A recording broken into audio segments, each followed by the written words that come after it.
Welcome back, tribe. I have one here. Woman in her late 30s realizes she wants marriage and kids, feels betrayed by feminism. Who could have seen this come? Let's see what her problems are. For whatever reason, this article really resonated with people. But, when I wrote it, I was truly terrified. Like, I wrote a lot of that. It gets me choked up now. Bruh. Come on, man. This is the pain of dealing with your consequences. I wrote a lot of that article, like, truly scared. Like, I really did think, like, ooh, wow, you've missed your opportunity. Like, you are going to be alone. You're not going to have a family. Like, ooh, I was really scared when I wrote that. Like, that's exactly how I felt. And and when I got comments after that article was published, like I said, there was hundreds of guys emailing me, texting me, LinkedIn messaging me, commenting on the post, saying, you're selfish, you missed out. You could have had all that. You've picked your career. I mean, calling me horrible things. I mean, it was awful. I sat in bed reading these comments and I was like, oh my God, they're right. And they're not totally right. I don't think I'm a horrible, selfish person for not wanting to have children in my 20s and not wanting, to have children during that marriage. But it did scare me because a lot of what they were saying, they were like, you've been very selfish your whole life. And that's what I heard over and over again. And that's actually the next thing that I wrote that I think will be coming out soon is I got all these horrible comments from men telling me I had missed my chance and that I, was a stupid feminist who was focused on myself, which I thought was interesting because, like I said, I don't consider myself a feminist at all. But it did get me thinking, and I did write an article that I think will come out soon about the downfall of living a selfish, me-focused life, and it does, for me, it's definitely started to feel hollow and meaningless. And, it's taken me to this point in my life to realize that that's not a life that's going to bring you happiness. And maybe it does for some people. I honestly have a hard time believing that. If I thought I would spend the rest of my life alone, if I didn't think that I would get married and have children, I would be devastated. So, I don't know. It is such a me-focused culture right now. It really is. And I just think a lot of us are missing out, and I certainly have felt like that the last year and a half. And I thank God that I realized it in time, because I don't want to wake up at, 60 by myself and go, well, I had a lot of fun. It's like, I want to wake up 60 next to the love of my life, raising a family, doing the things that are really important and the things that really matter. I don't think you're going to be on your deathbed one day and look back and go, I wish I went to more parties or spent more, time shopping. It's like, you're going to look back and say, oh my God, like this person I created was someone I loved. And, that's going to be the thing that's meaningful. So I feel unbelievably betrayed by feminism. And I don't want to put it on the movement, because I believe you make your own choices. And everything I've done leading up to this point in my life has been my choice, and that's on me. But when I was a little girl, it was like, and to be fair, I think this partly comes from coming from a divorced family and seeing my mom kind of handle a lot. I just saw a woman take care of a lot. But I was constantly fed this idea that women can do everything. We don't really need men. Women can women can have the great career and have the kids that they like and change the tires and do this. I mean, I grew up thinking, and men are great, but like I can do all the same things. Like I really I do feel in many ways betrayed by that line of thinking. And I got that from so many of the women in my life too. I mean, like I said, I do come from a very traditional family. So I wouldn't say so much from family, but just a lot of like the older women in my life. I kind of want to go back to some of those teachers and coaches and say, what the hell did you mean by that? Because women can't do it all. We can't. Such a lie. I mean,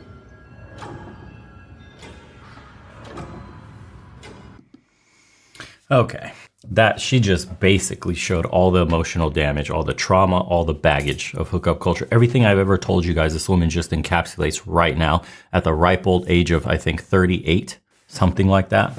Yes, the 38-year-old. I told you guys simple rules, like looking at her family, what her relationship with her father was, non-existent. Divorce household. And she says she came from a traditional home. Please. Okay, this is the article she's referencing to. She's 38 and single, recently realized that she wants a kid.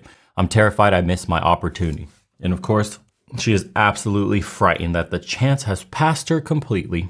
And then everybody confirming it in the comment section, which basically her writing this article was hoping that she would get some support, some adoration, some love and understanding from everybody. Instead, a ton of men got in her DMs and told her you hit the wall, it's too late. She says, I still picture it. I was 20, sitting on the kitchen countertop with my legs dangling over the cabinets. He was 21, leaning against the stove of the home he hoped we'd share. We'd been dating for nearly 2 years and we were at a standstill. I was clinging to my dream of moving 5 hours away to attend a design program at the Art Institute of Seattle. It was a simple life. He wanted a simple life with children and home-cooked meals in a little resort town of Coeur d'Alene, Idaho, where we met in 6th grade.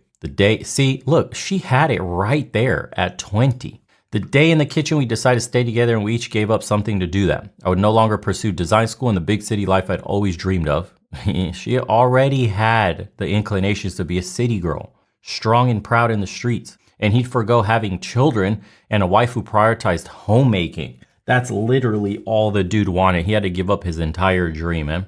I made it clear to him that I did not see motherhood in my future and that he needed to be okay with that. 2 years later, we were married. This dude has no spine.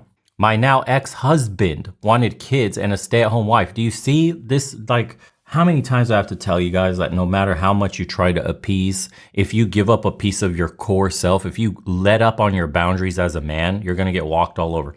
On top of that, you had very much so foundational beliefs of wanting a stay-at-home wife and children, and you gave up on that just to keep a piece of pea sleeve around you, knowing it would be the end of your relationship anyway, because that's a foundation, that's a make or break right there. I want kids, I don't want kids. That relationship ends right then and there. There's no mending that ever. So my husband thought I'd change. I thought I could change for him. I told myself that it was silly to go after my dreams and that I should be content in the pretty mountain town where I grew up. So they had a nice mountain town and a small town life, clean, no crime, all that stuff. Everything is good. She still gave up on that.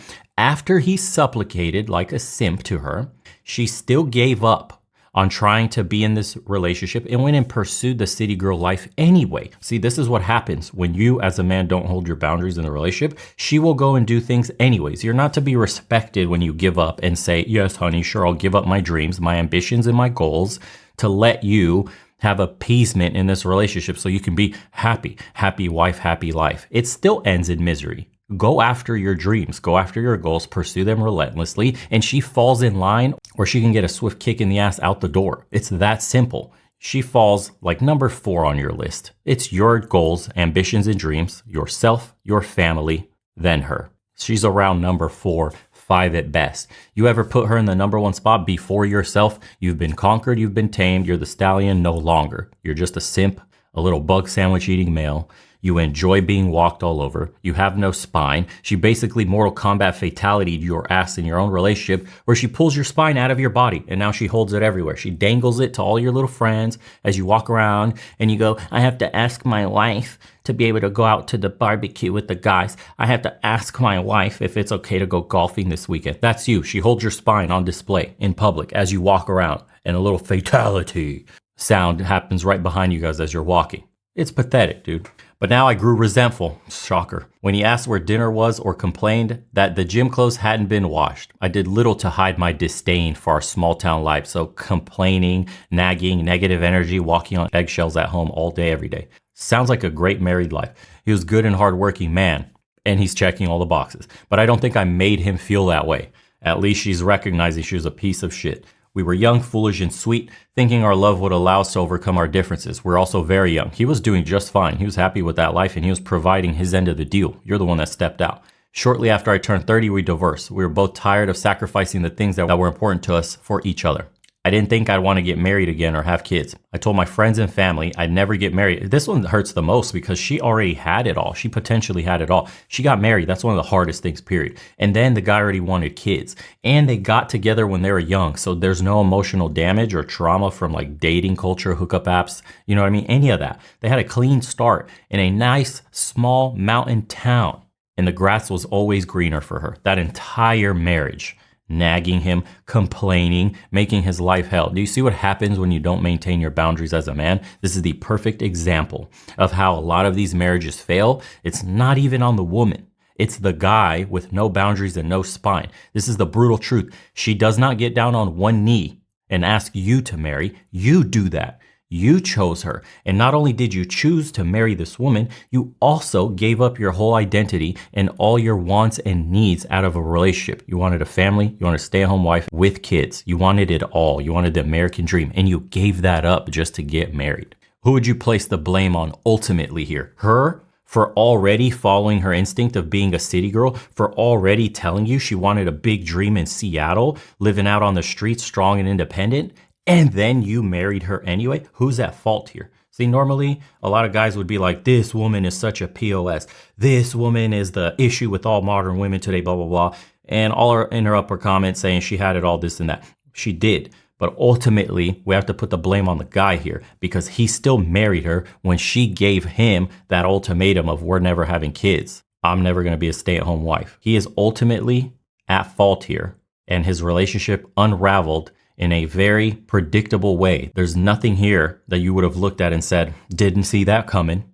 Unless, of course, we want to go a little step deeper and say, well, what did he know at 21 years old? He was just a young man, which again, does hold some weight to it. But ultimately, you got on one knee. I told my friends and family I'd never get married again. I needed independence, a fulfilling career, and space to chart my own course. And I didn't think marriage fit in that vision. I was content to look toward a future without a husband, children, and or the trappings of traditional life. I was also in no hurry to get in a serious relationship after my divorce. I was terrified of repeating my mistakes. So again, she's on the streets getting pumped and dumped. Nevertheless, months later, I stumbled into one that lasted 7.5 years. Okay. He was significantly older and wasn't interested in marriage or children. So you're just getting used, and we were focused on our careers. You're basically the chick that's convenient for him, a consistent lay, and knows that you'll never ask for anything more than just D. That's all you were to him. And I'm going to assume after a while, you popped the question on him this time, Uno reverse card. What do you think about children? I'm curious. I've not read this article. We expected little of each other aside from fidelity. We took trips, drank nice wine, and stayed out late. So the dude was an older man, loaded, and he had his younger little sugar baby that he was smashing up and down the streets without the expectations or duties of a shared mortgage or a family. We simply enjoyed our time together. When we were apart, we did our own things. Those were great, easy years. It was an incredible, healthy relationship, and ironic, I started to become the woman my ex-husband had wanted. I enjoyed cooking, cleaning, caring for somebody when it was my choice and it wasn't asked of me. I'd be so preoccupied with preserving my independence and caring for myself that I hadn't realized how much I could enjoy caring for someone else and allowing them to care for me. Notice that she started doing all this when that guy held his boundaries for 7 years. He didn't ask her for shit. You were always going to be just the fun chick. I never had any intentions for anything else. And then she starts trying to get his attention for more.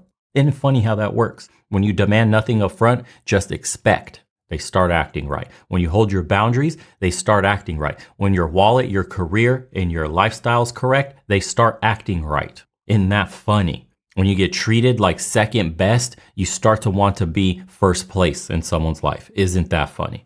I changed my mind about wanting to build a family with somebody, that I might want more than an easy, aimless relationship. I realized I might actually want to build a life from the ground up with someone who wanted the same thing. And while I knew that might take more work, it also felt like the type of connection worth pursuing. I felt restless and I couldn't ignore what I wanted had changed. Though we were technically together, we were living our own lives. That was exactly what I wanted and needed after my divorce. But autonomy was no longer my top priority, as she slams headfirst into the wall repeatedly for the last 7 years. It felt like the relationship had run its course. He's a wonderful man and we're still close, but we'd entered our relationship without intention or a shared vision of our future. We broke up shortly before my 37th birthday.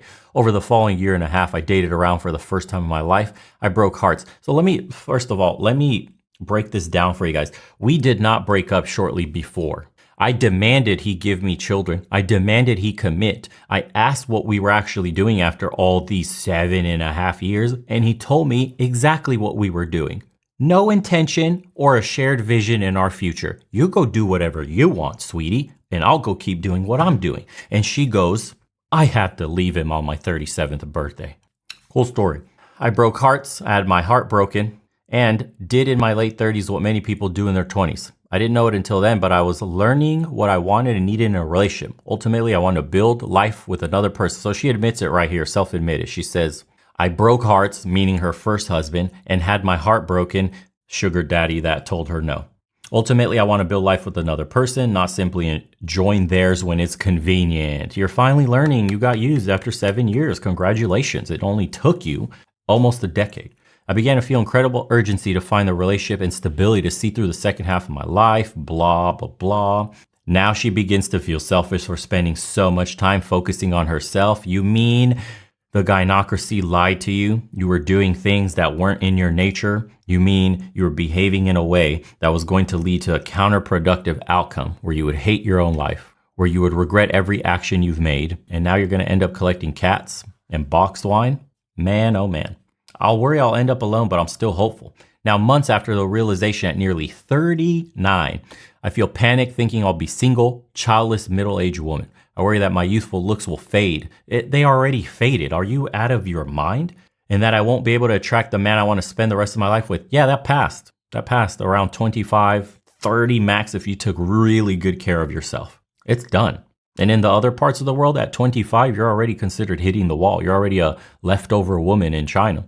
If I sound desperate, it's because I honestly do feel a little desperate. At my age, I know that creating a life may not be an option for me. And I worry that men who want a family aren't looking for a woman pushing 40. No, we're not. Sorry. Anybody. Let's be real. The guy you're dating, the older guy you're dating, he's going to get another woman that's 30 again while you're 40 or 25. He's just going to keep trading down into the age range he wants because he's got money, he's got maturity, he's got experience in life. He knows how to deal with women. He has everything a woman could ask for. He checks all the boxes, and you check none of them. Youth, beauty, fertility, femininity. Then she goes on to say, I understand the appeal of life without constraints of marriage or children.